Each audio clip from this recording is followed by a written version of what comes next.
আজকের ঘটনা 1998 কি 99 সালে। তখন আমি ক্লাস 6-7-এ পড়ি। আমাদের বাড়ির পাশেই ছিল কামাল ভাইদের বাড়ি। কামাল ভাই, তার বউ ও ছোট্ট ভাইকে নিয়েছিল তাদের ছোট্ট পরিবার। কামাল ভাই বিয়ে করার 7-8 বছর হয়ে গেলেও তাদের কোনো সন্তানাদি ছিল না। অনেক ডাক্তার কবিরাজ দেখিয়ে কোনো লাভ না হলে হতাশায় ভুগতে থাকেন। বলে রাখা ভালো, কামাল ভাই জেলা পরিষদে পিওনে চাকরি করতেন এবং ওনার ছোট ভাই জামাল কলেজে পড়তেন। তাই কামাল ভাইয়ের স্ত্রী বাড়িতে একা থাকতেন। একদিন ভোর দুপুরবেলা ওনার স্ত্রী রান্না করছিলেন। এমন সময় একটি পাগল বাড়িতে ঢুকে ওনার স্ত্রীকে বলে, মারে, আমি 3 দিন ধরে না খাওয়া, আমায় কয়টা ভাত দিবি? এই পাগলের ছেঁড়া নোংরা পোশাক আর শরীর থেকে পচা দুর্গন্ধ বেরোচ্ছিল, যেটা ওনার স্ত্রী একদম সহ্য করতে পারছিলেন না। তারপরেও উনার স্ত্রী এই পাগলকে বললেন, ডাল আর করলা ভাজি হয়ে গেছে, শুধু মাছের তরকারিটা চুলার উপর, আপনি মাদুরটা নিয়ে বসুন, অপেক্ষা করুন, আমি দিচ্ছি। পাগলটা বসতে বসতে বলল, মা, আমি মাছ খাই না, আমাকে ডাল আর ভাজি দিয়ে 4টা ভাত দে।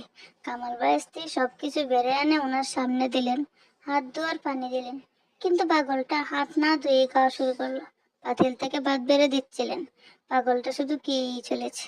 একসময় ভাত প্রায় শেষ হয়ে গেছে। এমন সময় পাগলটা বলল, হয়ে গেছে মা, আমার পেট ভরে গেছে, কিন্তু আমাকে যে সব ভাত দিয়ে দিলি, তোরা খাবি কি? কামাল ভাই স্ত্রী বললেন, সমস্যা নেই বাবা, ঘরে চাল আছে, আমি আবার রান্না করে নিব, আপনি আর কয়টা ভাত নিন। পাগলটা হাত ধুতে ধুতে বলল, তোর কোনো সন্তানাদি নেই, তাই না? কামাল ভাইয়ের স্ত্রী অবাক হয়ে বললেন, না নেই, কিন্তু আপনি জানেন কি করে? পাগলটা এই প্রশ্নের উত্তর না দিয়ে দাঁড়িয়ে পড়ল এবং বলল, ফজরের নামাজ শেষ করে তুই আর তোর স্বামী মিলে তোদের বড়ই গাছটায় ঝাঁকিয়ে দিবি, দেখবি যে বড়ই পড়বে, আর সেটা দুজনে মিলে ভাগ করে খাবি। কামাল ভাইয়ের স্ত্রী বললেন, বাবা, এখন তো বড়ইয়ের সিজন না, কিভাবে বড়ই পড়বে?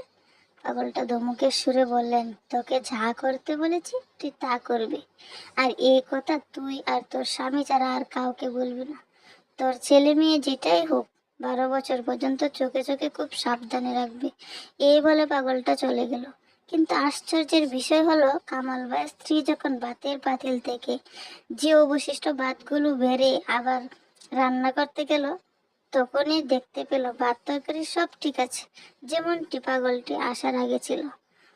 উনি নিজের চোখকে বিশ্বাস করতে পারছিলেন না। যাই হোক, রাতে তার স্বামীকে সব খুলে বললেন এবং কামাল ভাই হেসে উড়িয়ে দিলেন।